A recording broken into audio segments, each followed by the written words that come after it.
आता यापुढचे आहे मार्गदर्शन ज्योतिर्विद श्री राहुल कोटेकर सर.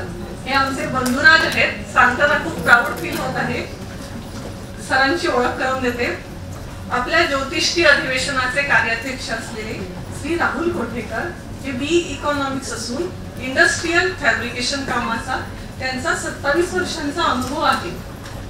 7 वर्ष हिंदुस्तान एरोनॉटिक्स लिमिटेड येथे ओव्हरऑल व मॅन्युफॅक्चरिंग विभागाचे सुखोई 30 यांचे असेंब्ली काम उत्कृष्टरित्या तसेच मिग विमानाचे स्ट्रक्चरल मेंटेनन्स कॉन्ट्रॅक्ट यशस्वीरित्या पूर्ण केलेले आहे. ही सुद्धा आमच्यासाठी अभिमानाची बाब आहे. कोणताही पारंपरिक वारसा नसताना केवळ ज्योतिषशास्त्राची आवड आहे. त्यामुळे गेल्या 10 वर्षांपासून ते या शास्त्राचा शास्त्रशुद्ध पद्धतीने अभ्यास करीत आहेत. पारंपरिक ज्योतिषशास्त्राबरोबरच वास्तुशास्त्र, कृष्णमूर्ती पद्धती, अष्टक वर्ग यांचेही ते अभ्यासक आहेत. आजवर त्यांनी अनेक जातकांना मार्गदर्शन केले आहे. आज ते संस्थेच्या प्रत्येक कार्यात म्हणजे आमची श्री ज्योतिष संशोधन केंद्र जळगाव या संस्थेच्या कार्यात त्यांचा मोलाचा सहभाग असतो. तसेच गेल्या 2 वर्षांपासून ते आपल्या या ज्योतिश्री अखिल भारतीय ज्योतिष अधिवेशनाचे कार्याध्यक्ष पद देखील समर्थपणे भूषवित आहेत. सरांना मी भाषण करण्यासाठी आमंत्रित करत आहे. विषय आहे हीट थेअरी इन ॲस्ट्रोवास्तू.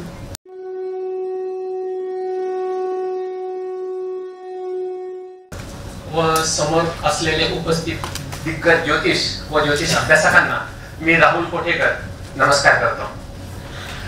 ह्या अधिवेशनामध्ये मला आमच्या गुरुवर्या डॉक्टर सौ ज्योती जोशी मॅडम यांनी व्याख्यान देण्याची जी संधी दिली त्याबद्दल मी त्यांचे आभार व्यक्त करतो. या ठिकाणी आज मी ज्या विषयावर बोलणार आहे हा विषय कदाचित आपल्याला माहितही असेल. माझ्या ह्या विषयाचे नाव आहे हीट थेअरी इन ॲस्ट्रोवास्तू. हा प्रकार हा जो आहे ही जी पद्धती आहे या पद्धतीचा उपयोग करून आपण जसं कुंडलीमध्ये नकारात्मक सकारात्मक जे फलकथन आपण करतो तर ह्या थिअरीचा वापर करून आपण अगदी अचूक प्रेडिक्शन करू शकतो. पारंपरिक करणारा असेल व्यक्ती तरी पण आणि कृष्णमूर्ती असेल तरी पण कृष्णमूर्तीवाल्यांना ही पद्धत लवकर समजू शकते. त्यामुळे मी त्या आणि पारंपरिक वाल्यांना पण समजू शकते. त्यामुळे त्यांनी प्रत्येकाने जर लक्ष देऊन ऐकलं तर त्याचा चांगला वापर होईल. ज्यांनी जास्त रायता घेतला असेल त्यांनी त्यांची झोप थोड्या वेळ टाळावी आणि माझं भाषण ऐकावं असं माझी विनंती आहे. आपण प्रत्येक व्यक्तीला आयुष्य जगत असताना कोणत्या ना कोणत्या अडचणी जसे वैवाहिक समस्या, आर्थिक समस्या, कोर्ट कचेरी या अशा अनेक समस्यांना एक ना एक अनेक अशा समस्यांना आपल्याला तोंड द्यावे लागते.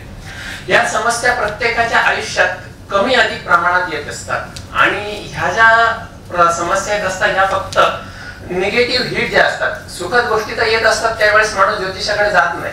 पण ज्या वेळी निगेटिव्ह समस्या निगेटिव्ह हिट्स असतात त्यावेळेसच माणूस ज्योतिषाकडे येतो आणि आपण त्यावेळेस त्याला मार्गदर्शन करणं गरजेचं असतं. अशी ही पद्धती वास्तुशास्त्राशी रिलेटेड आहे.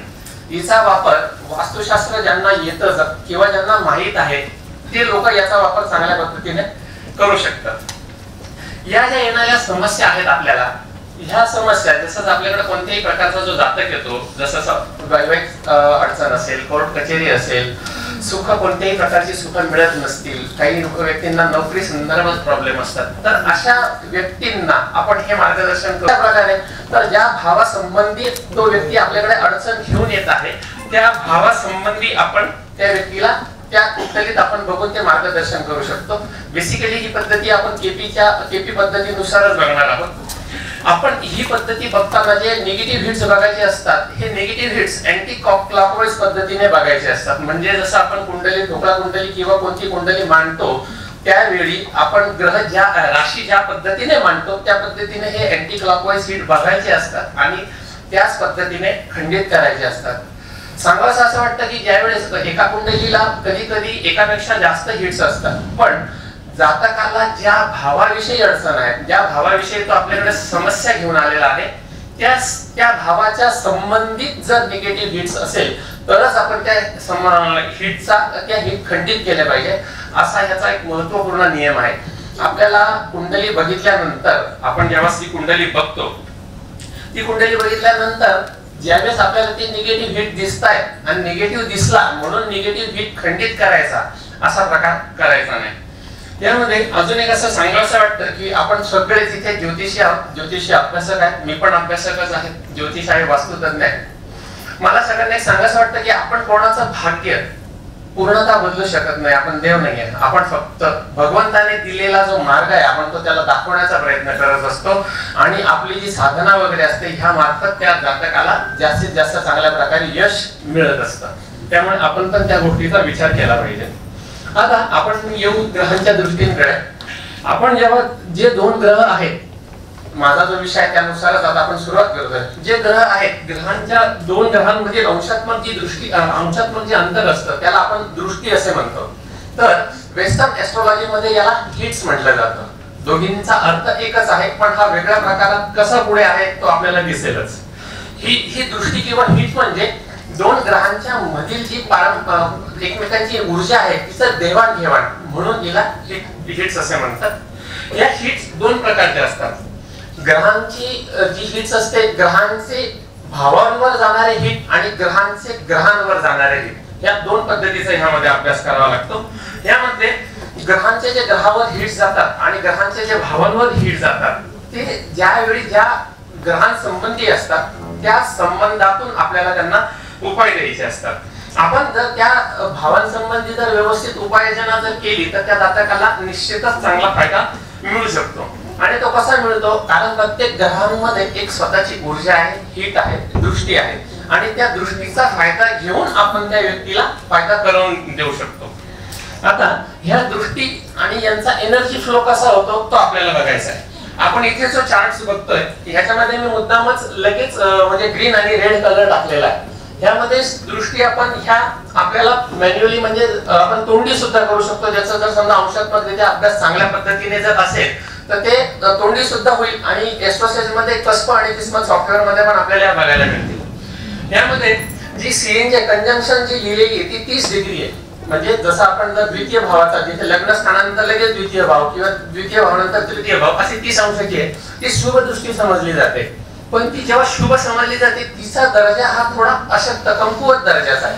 ती शुभ आहे, अशुभ नाही, पण तिच्यापासून मिळणारा जे फलादेश आहे तो आपल्याला थोडा कमी शुभ मिळतो। त्यानंतर मी तुम्हाला पहिले शुभ दृष्टींचा सांगतो। 30 डिग्री जशी झाली त्यानंतर लगेच तिच्या दुप्पट 60 करायचं, म्हणजे जसं आपण लाभ भावातला ग्रह म्हणतो ती A60 म्हणजे एस्ट्रोसेज मध्ये A60 असतं आणि सेक्सटाईल म्हणजे 60 अंशाची जी दृष्टी ती पूर्णतः शुभ दृष्टी समजली जाते, ती 30 अंशापेक्षा जास्त चांगली। त्याच प्रकारे TRN टाइम ही 120 अंश, जसा आपला नवपंचम योग वगैरे असतो त्या प्रकाराची ती पूर्णतः शुभ दृष्टी आहे। ह्या शुभ दृष्टीचा फायदा हा जातकाला खूप उच्च स्तरावर नेऊ शकतो, हा इतका तिचा फायदा असतो। ह्याच दृष्टींचा आपल्याला वापर कसा करायचा हे मी तुम्हाला पुढे सांगणार। त्याच पद्धतीने जी अशुभ दृष्टी आहे, अशुभ दृष्टी 45 डिग्रीची जी आहे ती अशुभ दृष्टी समजली जाते, तिला सेमी स्क्वेअर असे म्हटलं जातं। नंतर SQR स्क्वेअर डिग्री, जसं आपण केंद्राचा संबंध म्हणतो, कोण नाही, केंद्रातले जे ग्रह आपण जसे म्हणतो तशी 90 अंशाची डिग्री।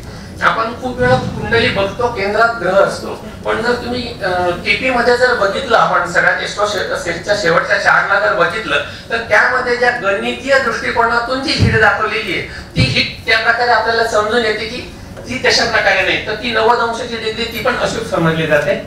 सेम त्याच प्रकारे ऑपोजिशन आपण जे समसप्तक म्हणतो त्या प्रकारे ऑपोजिशनची 180 अंशाची जी डिग्री आहे ही सगळ्यात कठीण आणि सगळ्यात मारक अशी समजली जाते।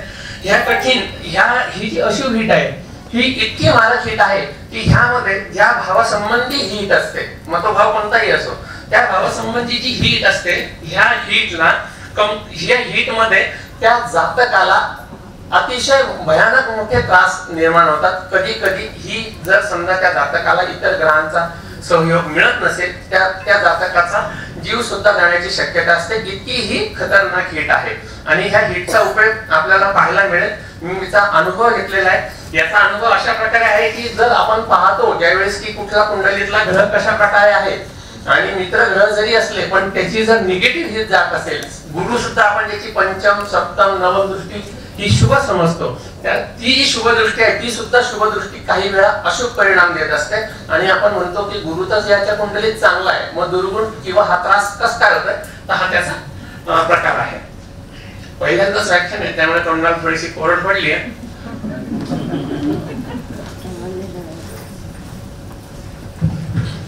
नेक्स्ट स्लाइड घ्या एक मिनिट. आमचे बंधू वगैरे आम्हाला मदत करताय. ही नाही, भावांच्या दिशा असलेली स्लाइड आहे. हा, ही स्लाइड आपण आता ही जी स्लाइड बघतो यामध्ये आपण कुंडली ज्यावेळेस आपण मांडतो त्यावेळेस कुंडलीचा आपण विचार करताना ज्यावेळेस सगळ्यात पहिला भाव मांडला जातो तो लग्न भाव मांडला जातो. लग्न भावाचा विचार करताना आपण काय म्हणतो, पूर्व क्षितिजावर उगवणारी जी राशी असते आपण ती लिहितो, म्हणून तिला पूर्व म्हणायचं. आपण कुंडलीतून जेव्हा ग्रह बघतो त्याचे हिट्स बघणार आहोत ते ह्या पद्धतीने बघायचे. पूर्व झाला, आता याच्या फक्त मी उपदिशा टाकल्या नाही, मी मॉडर्न वास्तूनुसार जे आहे ते तुम्हाला सांगतो नंतर. ह्यामध्ये आपण ज्यावेळेस ऍस्ट्रो वास्तूनुसार ज्यावेळेस विचार करू त्यावेळेस भावांच्या दिशा बघताना ह्या 4 आपल्या सगळ्यांना माहिती वास्तूमध्ये 4 दिशा बघितल्या जातात, 4 उपदिशा बघितल्या जातात आणि 8 उपदिशा बघितल्या जातात. ह्या उपदिशा बघताना ह्या कुंडलीचा आपण वापर करू शकतो. इव्हन अंशात्मक ग्रह कुठल्या ठिकाणी कुठल्या झोनला आहे आणि त्या झोन मध्ये कोणत्या प्रकारची वस्तू ठेवलेली असेल हे सुद्धा आपण तितकंच प्रकारे चांगलं सांगू शकतो. यामध्ये आपण 12 भाव, 12 ग्रह आणि 12 राशी आणि 9 ग्रहांचा वापर करायचा. यामध्ये आपण हर्षल, नेपच्यून आणि प्लुटो ह्या ग्रहांचा विचार करत नाही, ह्या पद्धतीमध्ये त्यांचा विचार घ्यायचा नसतो. आता आपण मुख्य विषयाकडे वळू. आपण सगळेच जाणतो की संपत्ती, आरोग्य, नाते संबंध हे यांचे प्रॉब्लेम प्रत्येकाच्या जीवनात कमी अधिक प्रमाणात असतात आणि ते हिट कोणत्या भावातून आले ते बघायचं मी जसं तुम्हाला सांगितलंच. यामध्ये मला तुम्हाला आपल्याला सगळ्यांना एक सांगावं असं वाटतं की आपलं जे पूर्वसंचित कर्म आहे ते मागच्या जन्माचं, चालू जन्माचं, शुभ किंवा अशुभ अशा दोन्ही जन्माचं जे कर्म आहे ते आपण बदलू शकत नाही. आपण म्हणजे आपण ज्योतिषी बदलू शकत नाही. आता यामध्ये दुसरा भाग जो आहे आपण म्हणतो प्रारब्ध, प्रारब्ध सुद्धा आपण आपलं बदलू शकत नाही. ह्या दोघांची मिळून जी टोटल आहे ही 60% आपण मानायला पाहिजे, मानली पाहिजे. ह्या प्रकारात तिसरा जो भाग असतो तो सर्वात महत्वाचा आहे आणि तो आहे आपल्या कर्माचा. आपण जे कर्म करतो ते आपल्या हातात असतं आणि कर्म आपण जसं बदलू तसं आपण आपलं भविष्य नक्कीच बदलू शकतो असं मला विश्वास आहे. आणि हे जे कर्म आहे या कर्मावरच आपला 40% अधिकार असतो. ह्या 40% आपण आपलं जीवन सुसह्य करण्याचा प्रयत्न चांगला करू शकतो आणि हेच काम ऍस्ट्रो वास्तूचं आहे. त्यामुळे आपण ही थेअरीच्या माध्यमातून व्यक्तीला कसं बाहेर काढलं जाऊ शकतं हे आपण बघू. आता आपल्याला ही जी स्लाइड दिसते या स्लाइड मध्ये कुंडली मांडलेली आहे आणि समोर शेजारी एक चार्ट आहे जो आपण ऍस्ट्रोसेज मध्ये केपी कस्पला शेवटच्या स्लाइडला बघितला त्यावेळेस तुम्हाला हा दिसेल. यामध्ये जे सगळे ग्रह मांडलेले आहेत त्या ग्रह जे आहेत काही ग्रह तुम्हाला लाल कलरने दिसतायत तर काही ब्ल्यू कलरने दिसतायत. आता हे असे का बरं दिसतात ह्यामध्ये, यांचा काय उपयोग आपल्याला होऊ शकतो कुंडली बघितल्या तर आपण पहिले सर्व ग्रहांचा राजा रवी यानुसार विचार करू.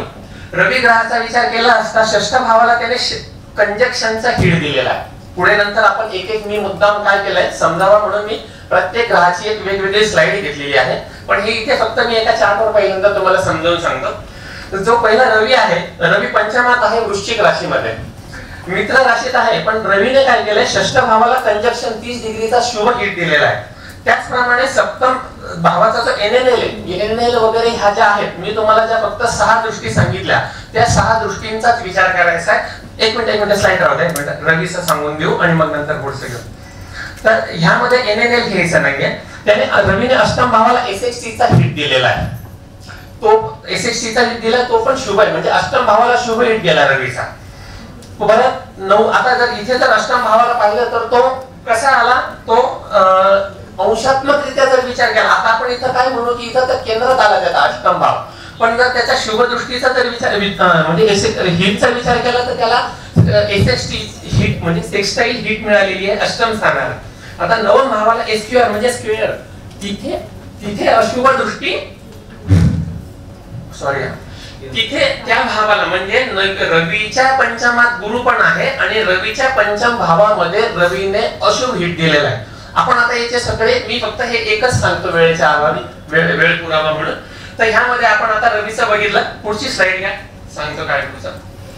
आपण आता प्रत्येक ग्रहानुसार स्लाइड बघणार आहोत. रवी, उत्तम कलर पण वेगवेगळे घेतले. रवीने पंचमातून रवीने षष्ठाला पॉझिटिव्ह हिट दिलाय. त्यामुळे ह्या व्यक्तीला जो पॉझिटिव्ह हिट दिलेला आहे तो वाईस कमकुवत असूनही त्या व्यक्तीचं आरोग्य एकदम चांगल्या प्रकारे, आजारी वगैरे पडत नाही ही व्यक्ती. हा एक भाग झाला. त्यानंतर रवीचा अष्टम भावावर, अष्टम हे आपण अडचणी, संकटे, अडथळे यांचं स्थान मानतो.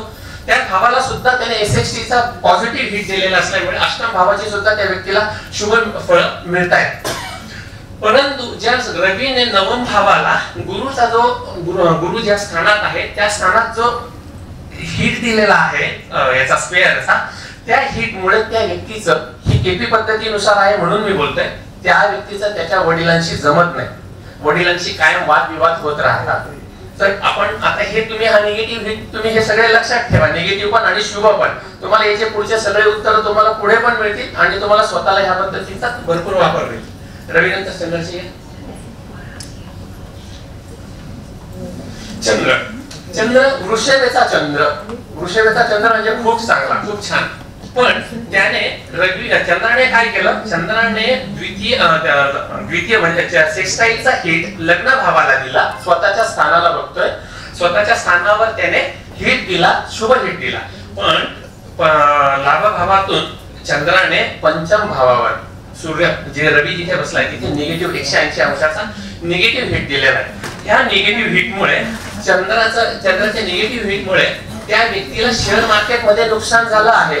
पण पॉझिटिव्ह जी शुभ दृष्टी आहे त्या शुभ दृष्टीमुळे त्या व्यक्तीमध्ये ते नुकसान पेलण्याचं सामर्थ्य पण आहे आणि तो व्यक्ती तसा मनाने खंबीर आहे. नुकसान झालं, चालू द्या. या व्यक्तीचं माझ्या व्यक्तीच्या म्हणजे कुंडली मी अभ्यासलेली आहे आणि त्यांचे प्रॉब्लेम सॉल्व्ह झाले म्हणून मी आपल्याला सांगू शकतो. तिसरा मंगळ ग्रहाचा, अरे असं नाही ना बंधूंनी असं खरी तर 3 मिनिटं मी घड्याळ लावलंय असं नाही.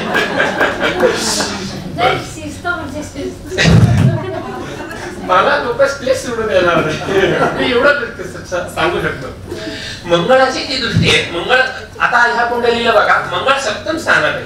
मंगळ सप्तम स्थानात उच्चीचा असून आपण लगेच म्हणू, जर समजा एरो दाखवलेला नसला तर मंगळाला सगळे म्हणतील की ही मंगळाची कुंडली आहे आणि ह्या व्यक्तीला वैवाहिक सौख्य मिळणार नाही, वैवाहिक त्रास होईल. पण ह्या मंगळाने कंजंक्शनचा 30 डिग्रीचा ही अष्टम भावावर दिलाय. आपण जर संबंध बघतो जेव्हा मंगळ सप्तमात येतो तो वैवाहिक वैगुण्य हे असतच असतं, पण ह्यामध्ये ते तसं नाहीये. यानंतर बुधाची स्लाइड, तुम्ही या दृष्टी सगळ्या लक्षात ठेवा, तुम्हाला नंतर जी शेवट सांगणार तिथे सगळी कन्सेप्ट क्लिअर होईल. बुध ग्रह आता बुध आहे रवी बरोबर पंचम स्थानात वृश्चिक ह्या शत्रू राशीत. पण याने सप्तम भावावर मंगळ जिथे आहे सप्तम भावावर शुभ हिट दिलेला आहे आणि जो SHT सेक्स्टाईल 60 डिग्रीचा तो पॉझिटिव्ह हिट दिलेला आहे. त्यामुळे ह्या व्यक्तीचा सप्तम भाव हा शुभ झाला. पुढची स्लाइड. गुरु, शुभ गुरु मीन राशीचा स्वतः भाग्यात असलेला गुरु. ह्या गुरुने काय केलंय, ह्या गुरुने दशमाला शुभ हिट दिलाय पण तो 30 अंशाचा दिल्यामुळे नोकरीमध्ये इतकी चांगली स्थिर स्थावरता नाहीये. जिथे आहे तिथे मवाळपणाचं धोरण असल्यामुळेच या व्यक्तीचा नोकरी तितकं खास जमत नाही. पण ह्या गुरुने जो निगेटिव्ह हिट दिला तो चतुर्थ स्थानावर दिलेला असल्यामुळे ह्या व्यक्तीला मनासारखं अपेक्षित सुख मिळत नाही. म्हणजे स्वतःला सुखाची अपेक्षा खूप जास्त आहे पण बाकी ग्रहस्थितीचा हे बघता आणि गुरुचा हिट बघता, आता गुरु इथे जर तुम्ही म्हटलात तर गुरुची दृष्टी कुठे जाईल, तृतीय भावावर. पण जर अंशात्मकरित्या जर तुम्ही कस्पमध्ये जर बघितलं केपी मध्ये, तर केपी मध्ये त्याचा निगेटिव्ह 180 डिग्रीचा जो हिट आहे, कारण गुरु किती अंशावर आहे, भाव किती अंशावर सुरू झाला, लग्न किती अंशावर आहे, ह्यानुसार त्या गुरुचा हिट कॅल्क्युलेटेड हिट हा जो आहे हा चतुर्थ भावावर आलेला आहे. त्यामुळे चतुर्थ भावाचा इथे नुकसान झालेलं आहे. शुक्र हा जो ग्रह आहे चतुर्थात आहे, स्वराशीचा आहे. ह्या शुक्राने ना, शुक्राची जर स्लाइड मध्ये जर तुम्ही बघितलं तर पूर्ण रिकामी मध्ये शुक्राने ना पॉझिटिव्ह हिट दिला ना शुभ हिट दिला. म्हणजे ह्या कुंडलीला शुक्र हा न्यूट्रल प्रकारे कार्य करतोय. दुसरी स्लाइड. शनी महाराज आमचे चतुर्थात आमचे दशमात शनी महाराज बसलेले. शनी महाराजांनी वेळ्या भावामध्ये पॉझिटिव्ह हिट दिलेला आहे. तर ह्या शनी महाराजांनी जो 12व्या भावाला जो पॉझिटिव्ह हिट दिलेला आहे ना त्यामुळे ह्या व्यक्तीचा हॉस्पिटल वगैरे ह्यावर जास्त खर्च होत नाही, मनाने पण सदृढ आहे, त्यामुळे काही आजार आला की स्वतः मला काही झालेलं नाही ह्या प्रकारे स्वतःच्या मनाला समजवतो आणि त्याचं काम चालू राहतं आणि त्या पद्धतीने ती व्यक्ती तशी आहे.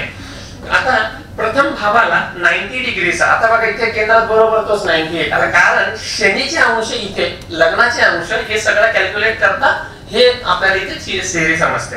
शनीने इथे लग्न भावाला निगेटिव्ह हिट दिलेलं आहे म्हणून ह्या व्यक्तीच्या काय होतं कामात याचं काम विलंबाने पण होतं आणि कामात याला नाना प्रकारच्या अडचणी येतात, प्रॉब्लेम छोटे असतात पण ते मोठे होऊन बसतात. आणि चतुर्थ भावाला जो हिट दिलेला आहे 180 डिग्रीचा त्या व्यक्तीला जागा संबंधी वगैरे गाड्यांसंबंधी कायमस्वरूपी ह्या व्यक्तींचे प्रॉब्लेम आहेत ह्या व्यक्तीला, ही अशी पद्धत आहे. अशा या हिट थेअरीचा आपण अभ्यास करताना एक मिनिट ही राहू द्या सांगतो. अशा या हिट थेअरीचा अभ्यास करताना आपण 9 ग्रहांचाच विचार करायचा, याच्यामध्ये नेपच्यून आणि केतू आणि हर्षल यांचा विचार करायचा नाही. राहूने इथे तो हिट दिलेले, शुभ दिले, अशुभ पण दिले. ह्या पद्धतीमध्ये अभ्यास करताना आणि आपण जातकाला मार्गदर्शन करताना राहू केतूच्या हिट्सचा विचार हा खंडित करण्यासाठी करायचा नाही आहे. फक्त राहू केतूच्या महादशाचा जो काळ येतो त्या कालावधीमध्ये राहू केतूचे हिट्स जे निगेटिव्ह हिट्स आहे हे खंडित कसे करायचे ते बघायचं, हा ही पद्धत ह्यामुळे आहे. आता आपल्या प्रत्येक व्यक्तीच्या आयुष्यात जसे जीवनात जसे चढ उतार येतात त्यावेळी आपण जेव्हा कुंडली घेतो, कुंडली बघतो, कुंडली बघताना बऱ्याच जणांना सवय असते की महादशा अंतर्दशा आपण ही बघत असतो. तर कुंडली बघताना तुम्ही समजा ही पारंपरिक स्थितीमध्ये जरी याचा विचार केला तर ज्यावेळी जो दशानाथ आहे, महादशानाथ अंतर्दशानाथ यांचा जर निगेटिव्ह हिट ज्या भावात असेल, भावासंबंधी असेल, तुमच्याकडे आलेला जातक हा त्या भावासंबंधीचाच प्रश्न घेऊन आलेला असतो, हे निश्चित आहे. आता आपण दुसरी स्लाइड घ्या एक मिनिट, दुसरी घ्या नाही ही खाली घे, नंतर हिचं घेऊ, हिचं नंतर घेऊ. आपण जी रवीची जी स्लाइड बघितली, आता रवीच्या स्लाइडवर पुन्हा एकदा या परत. बस या ठिकाणी रवीची ही जी स्लाइड बघतोय, रवीने निगेटिव्ह हिट, आता मी एकच खंडित कसा केलाय हे सांगतो तुम्हाला, कारण एका कुंडलीमध्ये कधीही एकच भाव आणि ज्या भावासंबंधित जास्तीत जास्त अडचण आहे तो भाव खंडित करायचा. भाव 3-4 भाव जरी आपल्याला निगेटिव्ह दृष्ट्यांमध्ये दिसत असले तरीही ते भाव सगळे खंडित करायचे नाही. यामध्ये रवी पंचमात आहे आणि पंचमातून रवीने निगेटिव्ह हिट नवम भावाला दिलेला आहे. निगेटिव्ह हिट नवम भावाला दिल्यामुळे षष्ठ, सप्तम आणि अष्टम हे 3 भाव रिकामे आहेत, भले त्यांनी हिट दिलेले आहे. ह्यामध्ये बुधाने, तुम्ही जर बुधाची स्लाइड जी बघितलेली असेल ज्यावेळी, बुधाने सप्तम भावाला पॉझिटिव्ह हिट दिलेला होता. मग बुधाने दिलेला जो सप्तम भावाला जो पॉझिटिव्ह हिट दिलेला होता ना, बुधाची स्लाइड म्हणजे त्यांना थोडंसं होऊन जाईल. बुधाने जो सप्तम भावाला जो हिट दिलेला होता तर बस वरती गेले, हा बुधाने जो सप्तम भावाला जो पॉझिटिव्ह हिट दिलाय ह्यामध्ये जो पॉझिटिव्ह हिट दिलाय, पॉझिटिव्ह हिट दिलेली रास कोणती? मकर. मकराचा स्वामी कोण? शनी. मकर राशीचा अंमल शरीराच्या कोणत्या भागावर येतो? गुडघ्यावर. तर अशा व्यक्तीने, शनीचा रंग कोणता? काळा किंवा करडा.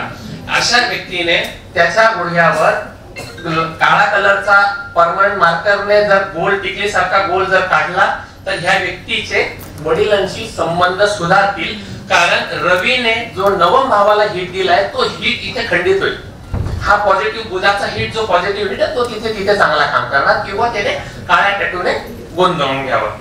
आता हे जे आपण पाहिले, हे जे प्रकार पाहिले हे सगळे आपण शरीराच्या उपयोगानुसार पाहिले. आपण हे जे शरीरात करण्यात येणारे, याच्यामध्ये 2 प्रकार असतात, शरीरावर करण्यात येणारे उपाय आणि घरात म्हणजे घरासाठी करण्यात येणारे उपाय.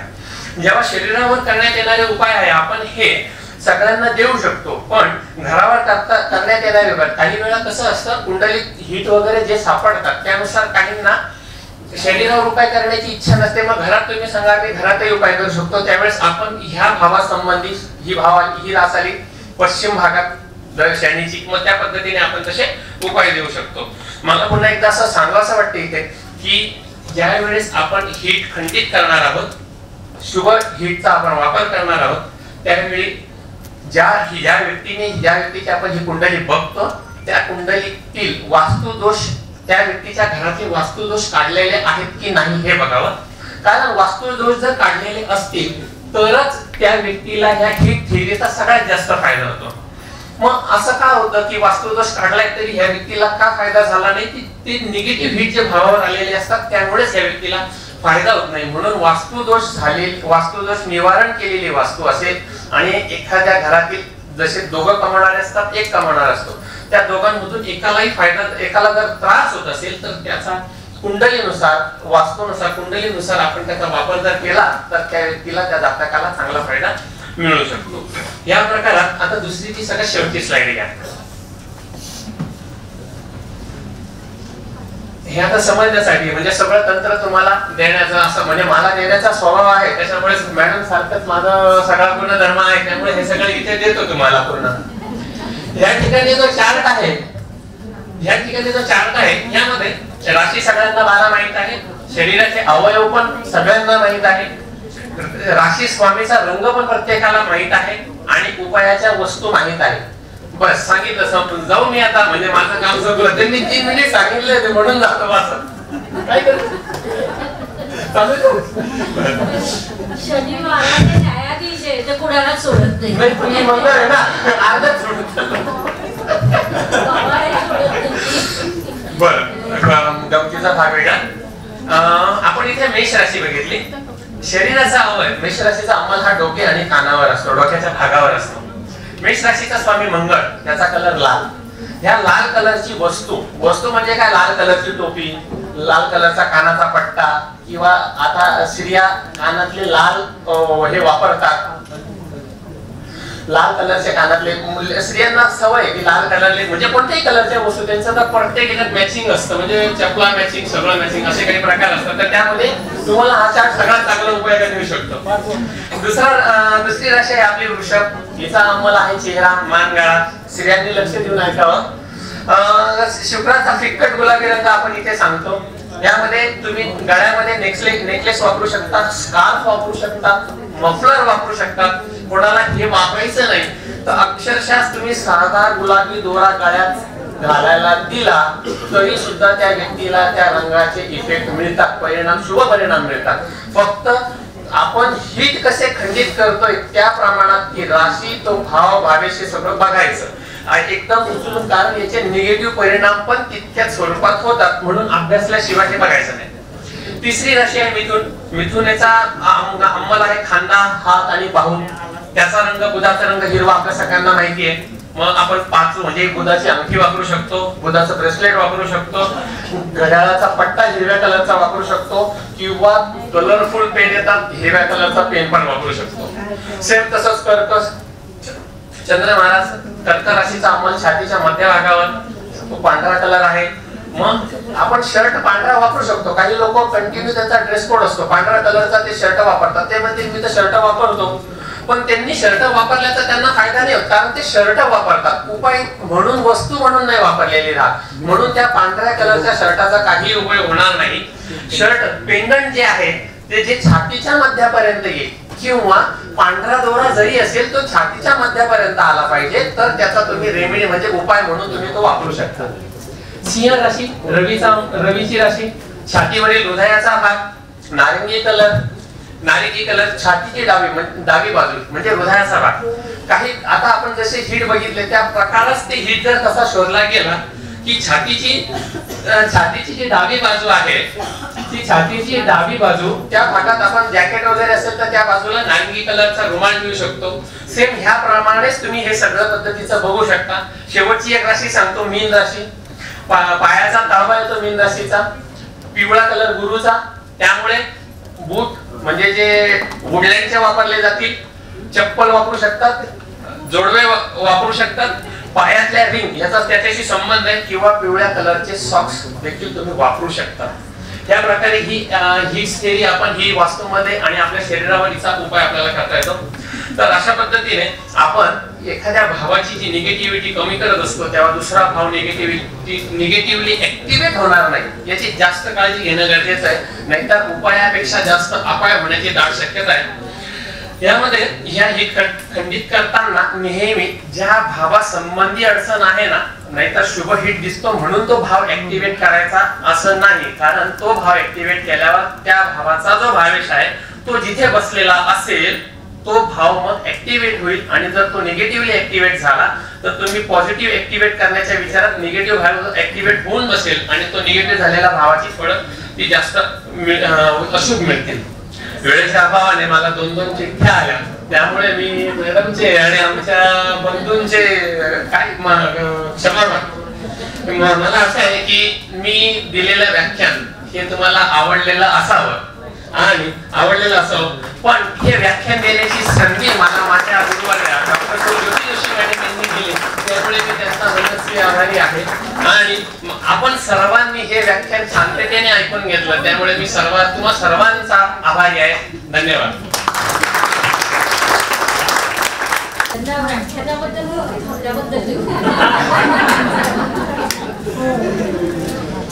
हक्क तुमचा आहे, या बाबतीत मी मध्ये बोलणार नाही.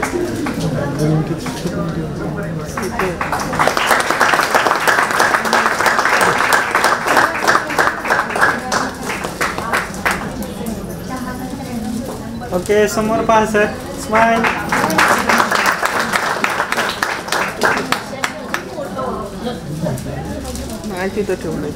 अतिशय रम्य विषय. नमस्कार. शास्त्राचा अभ्यास करण्यासाठी माझी मराठीतून 11, हिंदीतून 2 अशी पुस्तकं प्रकाशित झाली आहे. विशेष बाब म्हणजे मी स्वतः संशोधित केलेली ज्योती जोशी पद्धती अर्थात जे पद्धती या विषयावर स्वतंत्र ग्रंथ उपलब्ध आहे, त्याचा देखील लाभ घ्यावा. यूट्यूबची कार्यप्रणाली ही मुख्यतः लाईक, शेअर आणि सबस्क्राईबवर चालते.